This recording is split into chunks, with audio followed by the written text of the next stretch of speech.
يستعجلونك بالعذاب ولولا أجل مسمى لجاءهم العذاب وليأتينهم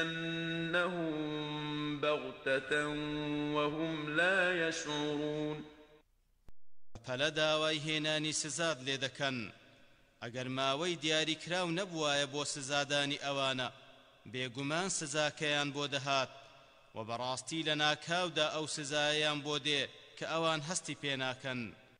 يستعجلونك بالعذاب وإن جهنم لمحيطة بالكافرين. بەپەلە لە تۆ داوای هێنانی سزا دەکەن کە بەڕاستی دۆزەخ دەوری کافرانی داوە.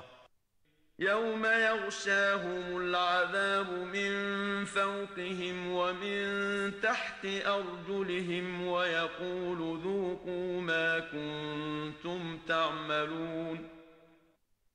لروجێکدا سزا دایان دەپۆشێ لە لای سەریانەوە و لە ژێر پێیانەوە وەخوا دەفەرمێ